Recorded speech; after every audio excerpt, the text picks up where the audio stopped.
souhaitions que la région redise qu'en priorité, on doit loger les plus défavorisés et on doit faire du logement très social. Donc financer des opérations spécifiques qui demandent plus d'argent public, mais qui en même temps répondent de manière différente à des problèmes importants. Favoriser la constitution d'un parc social diffus dans le tissu urbain et diffus dans les différentes communes de l'agglomération fait beaucoup moins peur aux communes, aux maires, aux collectivités, aux élus qui les animent, qu'un gros bailleur social. Très souvent, il est arrivé que des mairies aient aussi dans leur patrimoine des locaux dont elles ne savent pas quoi faire. Et on a aussi besoin d'avoir des structures, et c'est vrai que la maîtrise d'ouvrage associative le fait bien et le fait mieux que des gros bailleurs qui s'occupent, eux, de gros programmes. On a besoin de structures associatives qui vont s'investir pour des programmes de 1 logement, 3 logements, 7 logements, dans des quartiers, y compris à Paris. Prenons des quartiers socialement très favorisés, des arrondissements comme le 7e, le 8e, tout ça. On a aujourd'hui dans ces quartiers-là certainement des possibilités de faire du logement social, mais pas sur des grosses parcelles. C'est très souvent des 2-3 logements, 5-6 logements.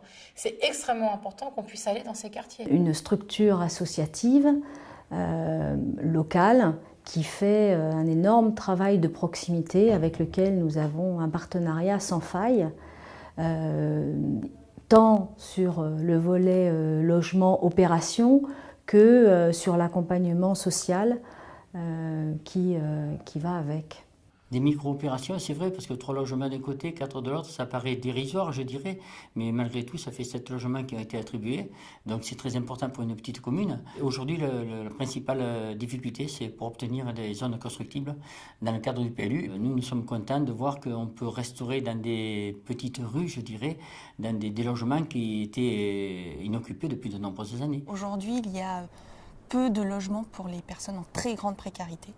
Et la notion de proposer des logements à très basse consommation, c'était quelque chose qui était particulièrement intéressant pour ces familles-là, parce qu'on sait que même le fait d'avoir un faible loyer ne résout pas nécessairement les problématiques énergétiques. Donc on a été très sensible à ce projet et on a participé, donc la ville de Blois a participé financièrement. La commune de Sénas nous avait parlé donc d'un immeuble qu'elle avait donc en bien et qu'elle voulait un peu valoriser. Et puis derrière, il y avait aussi quand même une volonté politique de créer du logement social sur la commune parce qu'il y avait un réel besoin.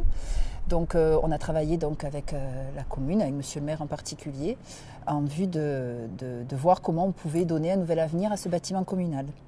Alors c'est à la fois sur le volet urbanistique, très en amont des opérations.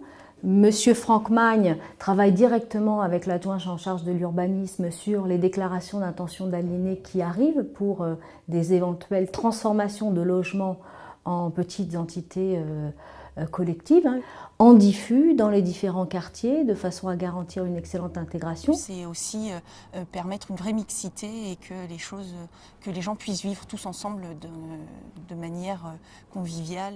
Et puis on la soutient à travers le fait que à chaque fois que Un Toit pour tous trouve du logement à acquérir dans le parc privé, de concert avec nous, ils en étudient le montage financier et nous apportons notre concours à des hauteurs limitées mais qui assez souvent suffisent pour pouvoir faire la bascule vers un montage opérationnel qui sorte ensuite un logement social. Notre action, en fait, c'est de verser des subventions, d'aider à la construction. Donc, en fait, on fait aussi un peu ce que fait l'État. Ce qu'on fait, c'est des sortes d'aides à la pierre, où on cofinance des projets de construction de logements sociaux.